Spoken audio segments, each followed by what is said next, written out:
Si je commence à vous parler de soirée sous la lune, d'acheter un présent pour votre amour et d'aller dehors et finir la nuit avec des sécrétions, peut-être commencez-vous à avoir une image un peu romantique. Mais ne vous en faites pas, avec moi ça va pas se passer comme ça. On voit ça tout de suite.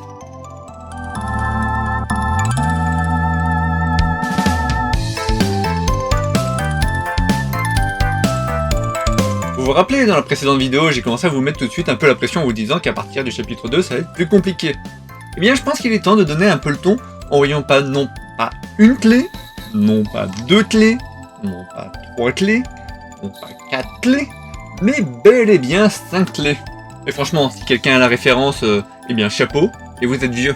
Je vous l'accorde, ça fait beaucoup de clés d'un coup, mais elles sont assez simples, et surtout, encore une fois, plus vous avez de clés, plus vous allez avoir de familiarité avec les kanji, et plus ce sera simple pour vous de voir quels sont les kanji avec des particularités graphiques.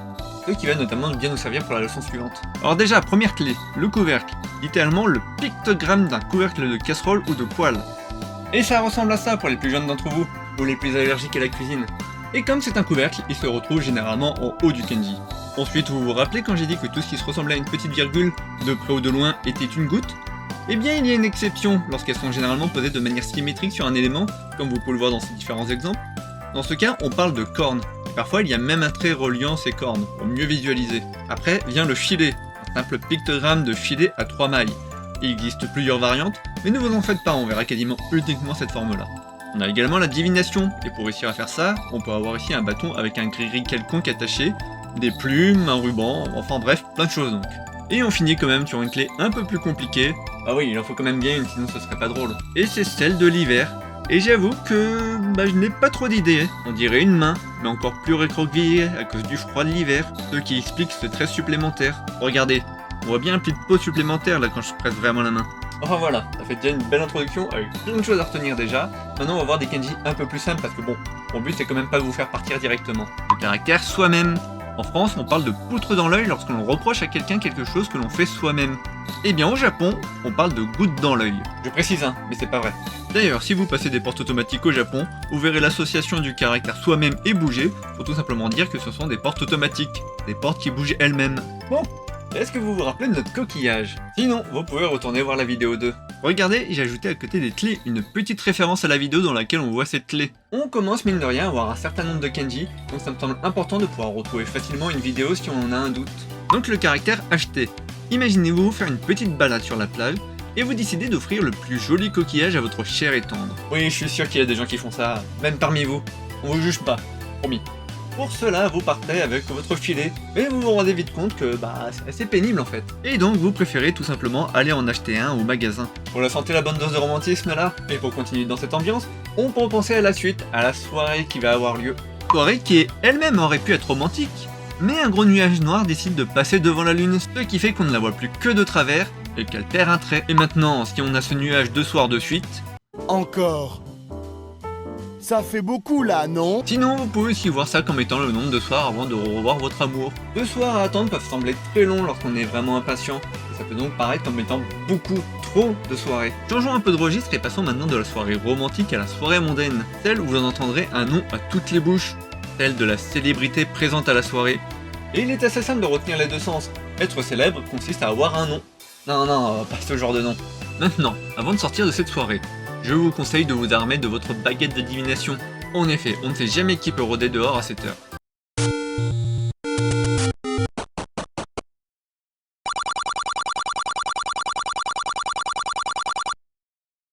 Ne vous faites pas avoir, c'est bien la baguette qu'on trouve ici, pas l'épée. Parce que bon, les vrais savent que la baguette de fête est beaucoup plus puissante que l'épée, et assez onéreuse. Et maintenant que vous êtes dehors, en plein hiver, il y a de bonnes chances que vous rentrez avec 2 gouttes sous le nez, ce qui symbolise parfaitement l'hiver. Cette leçon est placée sous le signe du glamour. Alors qu'est-ce qu'on rencontre encore dehors? Ah oui, cette sorte de grosse bestiole. Alors moi j'ai toujours vu une sorte d'élan vu de face, un animal avec un cou quand même particulièrement imposant. Surtout que ce trait-là, précisément, m'a semblé toujours de trop, comme s'il était vraiment là pour représenter le cou. D'ailleurs, dans la plupart des cas, quand vous croiserez les cornes, vous ne verrez jamais le trait horizontal. Après, vous pouvez toujours imaginer un monstre avec un gros œil et des cornes. Mais je vous laisse honnêtement décider où est le coup là-dedans. Vous pouvez aussi imaginer soi-même avec des cornes et peut-être vous dire que vous êtes un bon coup. Et là, on s'éloigne quand même du terme. Surtout qu'on a un caractère pour coup. Le second bon point de l'élan, c'est que ce caractère correspond aussi au compteur pour les poèmes et les chants. Et si l'on écoute attentivement le bruit que produit l'élan,